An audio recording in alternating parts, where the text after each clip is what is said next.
ayan, yung si God, napaka-great niya kasi, so kumuha ako ng Friday kasi naalala ko last year na yung inauguration ni Lloyd na June 30.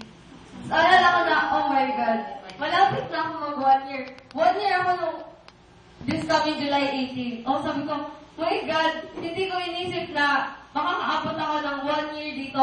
Tapos naalala ko ng circle, January 30. Doon ko unang narinig yung tinig ni Yahweh, ay, June 30, I mean, na sabi ko, ang galing naman ni Yahweh na parang dito talaga ako sa gawalan. At saka yung si Papa kasi, di ba, pinagbabawalan niya ako dito.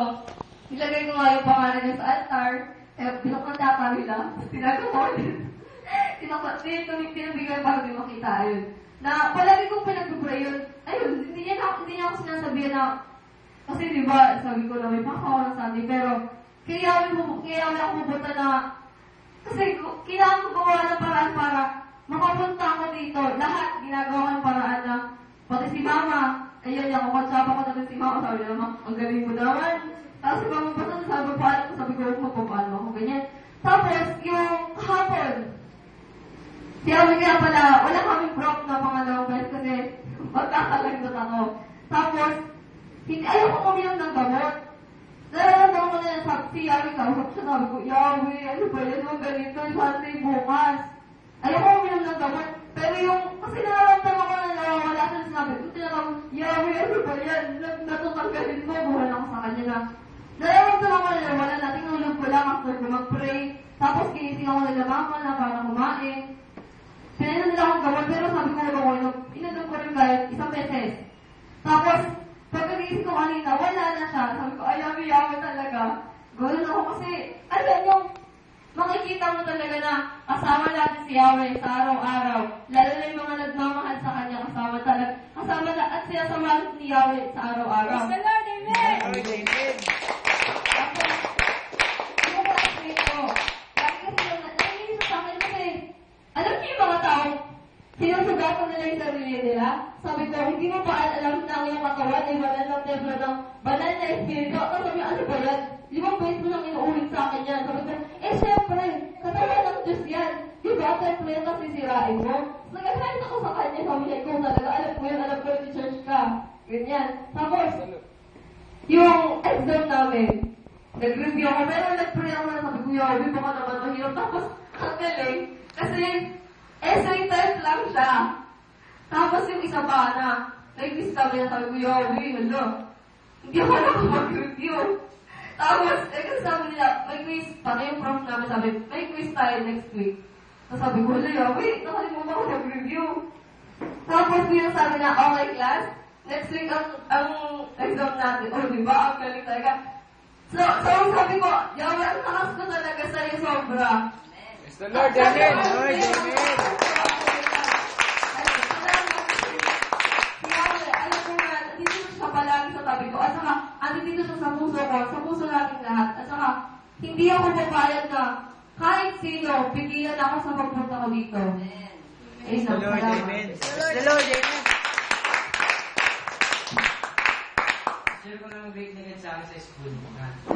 Yun, di ba, dati nung second year ako, lagi ang binubuli ng mga classmates ko. Yun na. Pag nasa school ako, yung parang tinuturing nila akong yung pinaka-post nila. Kasi sa mga classmates ko lalaki, kahit matatangkat sila, yun na yun, pag nagbabasa kami ng mga Bible, yun, sinasabi nila na, sinasabi nila na nagiging banal na kasi yung mga classmate ko dati naging classmate ko rin ngayon na yun na bumabay na daw ako kasi dati kasi hindi nila ako nakikita nagpa-Bible na tapos hindi na daw ako nagmumura yun na yung grade ni God na sa 3 subject ayos ako sa quiz na Praise the Lord, Amen. Mag-umpisa yung test. Lagi ako nagdadasal, tapos ako pa yung pinagdadasal pag mag-uumpisa yung klase. Kaya, yun na, masaya ako ngayon kasi alam kong gumagawa si God sa buhay ko na sinabi sa Romay 28, ang mga tinawag, alam natin sa lahat ng bagay, ang Diyos ay gumagawang kasama ang mga nagmamahal sa Kanya. ang mga tinawag ay sa kanyang panukala sa kanilang itububuti. Praise the Lord! Gumagawa ko para kay na yun, na sinasamahan niya ako sa mga ginagawa ko. Lagi ako nagpapatulong. Kaya, yung mga problema, dapat hindi tayo nagagalit na kung may problema, dapat i-enjoy natin kasi si God, naibigay yung problema para matuto tayong lumapit sa Kanya, na matuto tayong makapag-survive, lumapit sa Kanya na yun na, lalo pa tumaas yung pananampalataya natin sa Kanya. At yun, sabihin ko rin pala sa yun, di ba, nung BMS, nagkaroon ng baha sa room kasi umulan. Basement yung room namin. Nag-pray ako kay God kasi yung baha, hanggang dito na. Yun. Sabi ko kay God, paupain yung baha. Pinalipat namin yung sa labas na kami nag-room. Yun, nung pag-room namin, mga 5 minutes, umupa yung baha kasi, yun na, may greatness ni God na masaya ako dahil laging nandiyan si God para sa akin na yun na, pag nasa school ako, laging naglalambing ni God. Sasabihin ko, I love you. Yung mga classmates ko, sasabihin ako, mapalim na. Kasi, lagi akong nag-I love you kay God. Yun na. Yun. I love you, love it.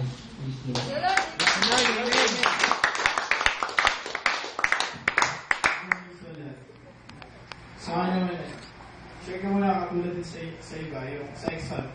Kasi last Thursday, nagkaroon na bigla ang exam sa amin kasi kala nila, petiks na kami kasi nga wala nang ginagawa sa room. Tapos nagkaroon na bigla ang quiz. Tapos 60 items. Ilan lang kami pumasa doon?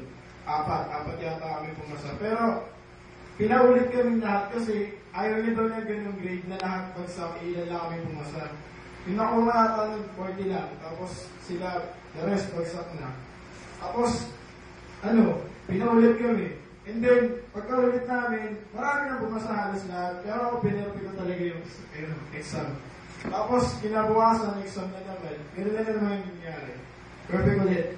Tapos yun, yung glory ni God na, kahit hindi ka ready, alam mo yun yung, bibigyan ka na ng knowledge na, masasagot mo yun kasi, siya yun eh. Siya yung gagawin ko. Kasama ni God. Kasama natin si God. Kasama natin si God yung gumagawa. Tapos yun. Then, good news para sa lahat, tsaka para din sa akin, para sa pamilya ko, na, yun nga, sinabi sa amin ng captain kahapon, nung Friday, na, maghintay kayo, bibigyan na kayo ng designated vessel nyo. Ibig sabihin, magkakaroon na kami ng barko na sasakay namin. The Lord, amen. Ibig sabihin na, sure na yung bibigay na blessing sa akin ni God, na alam ko, mangyayari kasi inang-ina natin, di ba? Inang-ina natin lahat ng mga prayers natin. Praise the Lord, amen. Kahapon nagkaroon ng meeting. Nagkaroon ng meeting sa room. Kasi meron kaming isang batchmate na tatanggalin siya kasi hindi niya kaya i-perform lahat ng ginagawa sa school, sa office. Even sa exercise, doon siya mas lalo bumababa. Kami yung magde-decision na kung paalisin namin siya or hindi. And then, nagtanong ako kay tita nun. Sabi ko, tita, meron po mga tanggal sa amin, gagraduate na lang po kami. Tapos sabi sa akin ni tita, wag niyo siya kaya maliglag kasi ako, iniisip ko hindi siya. Ang iniisip ko yung pamilya niya eh. Na ano sasabihin ng pamilya niya doon, lalo siyang matadown kapag nangyari yung bagay niya yun. Hindi natin alam baka magpapatay siya or ano yung gawin niya. Kaya ako, yun, hinikayat ko yung ibang batchmate ko sa department namin na engine na yun, na huwag siyang hayaang mawala kapag bumagsak. And then kahapon, yung namin, yung parang pinaka-president namin sa room, yun, nakapag-decide, tama yung sinabi ko daw na huwag natin hayaan na malaglag yung batchmate natin kasi almost matatapos na tayo. Konting piece na lang. Tapos yun, nung nagkabotohan na tatanggalin, remain or terminate, yun. kami ang sinulat ng lahat ng engine, remain, and then God ka sa ilalim. Ayun. Tapos yung sa iba, merong bumoto na terminate, pero talo pa rin sila kasi mas marami yung bumoto na remain. Kaya yun, yung grateful ni God na kahit na hindi mo siya kapanalig na, sinasabihan mo siya na, yun, pinayuhan ko siya na, habang nakaupo siya doon, sobrang lungkot niya talaga na parang nawawala siya ng pag-asa. Sabi ko, Tol, kaya mo yan, mag-pray ka. Tsaka po, ayun, kasi siya yung nag-aano na, medyo may ano ako sa kanya, medyo may tampo kasi, siya yung umakapin na huwag na daw ako yung mag-lead ng prayers sa graduation namin. Pero ganun pa rin yung nangyari. Ako pa rin yung pinili nila na mag-lead sa lahat. Praise the Lord, amen! Ngayon kahapon, sobrang natamasa na katawan ko kasi yung race ng namin, ng exercise namin, grabe, talagang parang parusa na kasi hindi mo na maiangat yung kamay mo. Pero habang ginagawa ko yung push-up namin, nakapigit ako, kumakanta ako ng one way. Ayun. Sige, dire-diretso lang. Ang saya. Kasi nalampasan mo yun eh. Yung pagsubok na yun na, sige lang yung aasahan mo kahit na mahirap na yung ginagawa mo. Siya lang talaga. Kasi kung hindi mo kakayanin, matutulad ka dun sa iba na hindi na tumayo, hindi na himatay na, gano'n. Iba yung presence ni God na dala mo, iba talaga, sobra yung blessing na ibibigay sa iyo.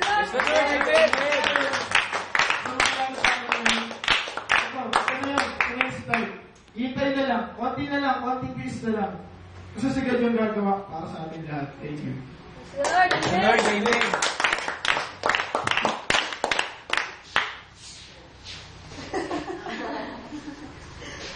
Ay, yun. Hindi. Yun. Ako naman, ikakwento ko rin naman sa school namin, syempre. Ayun. Nung unang araw ko sa school, syempre, siguro first week namin, yung prof namin sa isang subject, parang nagbigay agad siya ng, alam mo yung i-refresh muna kayo, ganyan, kung ano yung mga natutunan namin ng high school. Tapos yun, di ba, parang meron kami bigla ang quiz, pero short quiz lang siya, pero short quiz daw, pero mahaba. Hindi siya short quiz talaga. Tapos wala talaga akong hilig sa subject na yun, hindi ko talaga siya never ko talaga siyang nagustuhan, kasi basta never ako nag-interest sa subject na yun, na parang, pag gano'n na yung subject na yun, gusto ko na lang matulog. Pero nung nag-quiz kami, di syempre nag-check na. Tapos binalik din namin sa prof namin yung mga papers namin. Tapos, ang babagitin ng prof namin yung mga bagsak. So, syempre kinakabahan ako. Wala pa na nasagot kasi talaga ako, hindi ako confident sa mga sagot ko. Kasi, alam mo yun, wala talaga ako sa sarili na parang, ano ba yan, habang nasagot ako, ayoko siyang sagutan talaga kasi dictation, di ba? Dictation yung test nyo. So, parang ako, habang nag-test kami, okay, kahit ano na lang to, wala talaga akong maintindihan, ayoko talaga yung subject na to. So, pinasa na, yung hindi makakasagot, tatanungin ulit ng prof namin. Yung parang, parang recitation na lang yung gagawin sa'yo kapag hindi ka nakasagot. Ayun, tinatawag na yun sa kabilang row. Siyempre, sabi ko, ay naku, di na ako matatawagin ako. Kaya sabi ko, yaw, kasi hindi ko naman talaga gusto yung subject na yun, hindi ko magaling, parang nakakausap ko yung sarili ko. Yung parang, nahihiya ako, siyempre, parang nahihiya akong babae ako, tapos bagsak ako, di ba? Na parang, nakakaya na tawag, lakas pa naman na boss ng prof namin. Tapos yun, tinawag na, ang galing talaga, hindi ako tinawag. Kasi, alam mo yun, yung parang,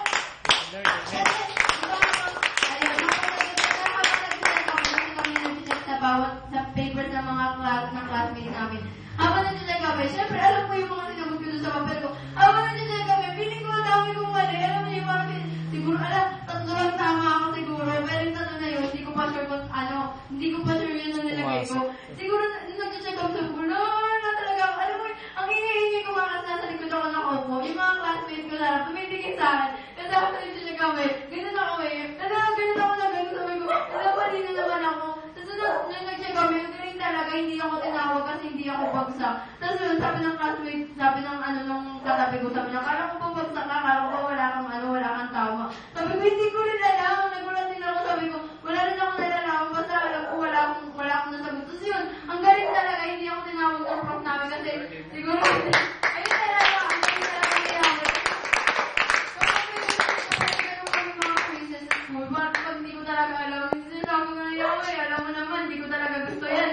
gumagano ako, sabi ko, alam mo yawa yung nag-review ako, pero hindi talaga pumasok sa utak ko eh, parang gano'n. Pero ang galing talaga, narinig niya talaga. Kasi meron pa kami quiz, test talaga siya, sobrang haba, back to back, tas 2 pages pa, na test namin sa trigonometry. Kasi, syempre, hindi ko naman math, pero hindi pa naman namin masyadong napag-aaralan yun. So, binigay sa amin yung test. Kinabukasan, pagbalik sa amin yung test, may check na siya. Tapos, umina po sa akin, syempre, ibibigay yung papel. Tapos, yung pagbigay ng papel, ang aga kong tinakot. Binalik na sa akin yung papel. At pagbalik sa akin, alam niyo ba, ang taas ko. Tapos, yung dalawa kasi kami, si Carlo, yung isa kong classmate siya ako, lalaki siya. Pero ako yung mataas, yun talaga, magaling talaga yun, hinakawin ko talaga, galing niya talaga sa lahat ng subject. Kaya bilib talaga ako. Tapos syempre, mas bilib ako sa sarili, mas bilib ako kay Yawe, di ba? Ang galing niya kasi,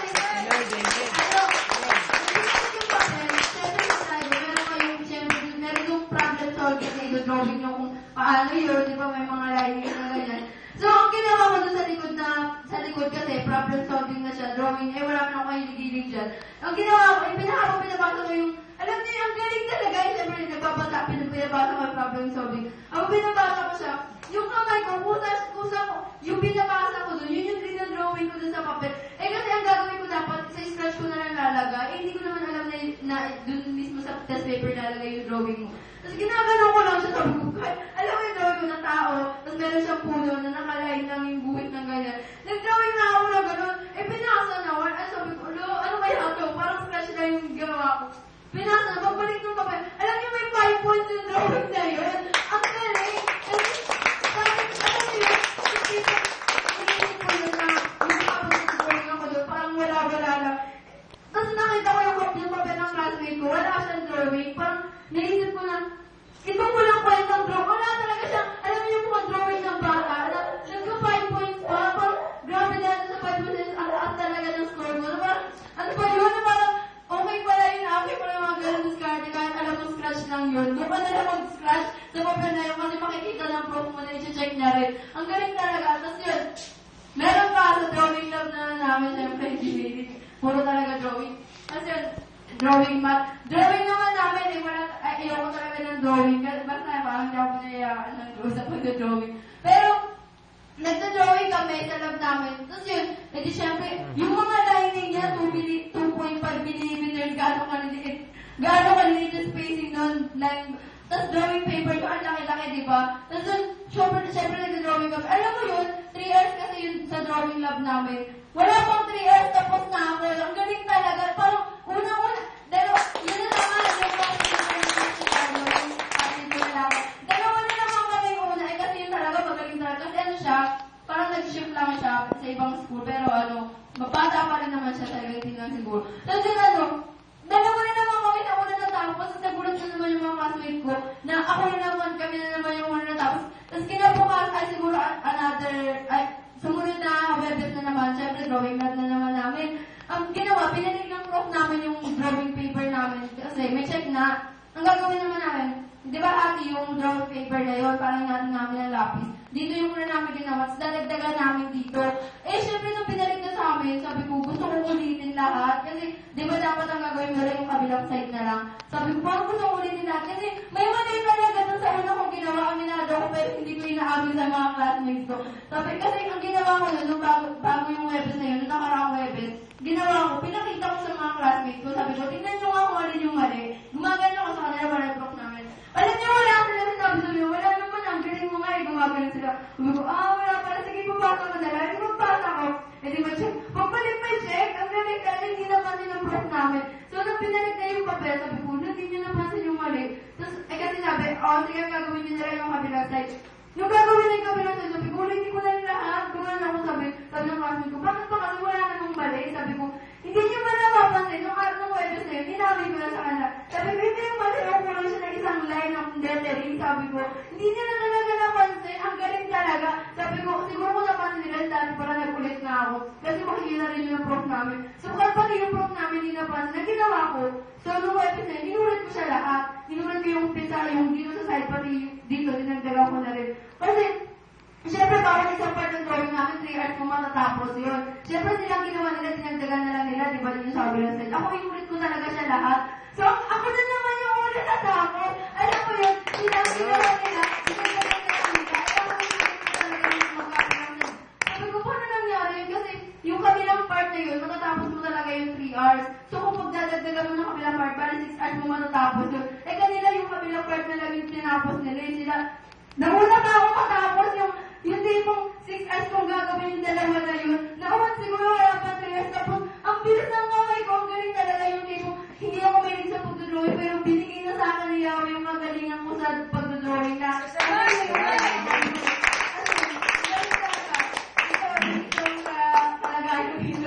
Hindi nyo maintindihan ang ginigyan ng mga nakajagat ako. Pero, nagpapasalamat pa rin ako ng ganda-ganda ko pa rin.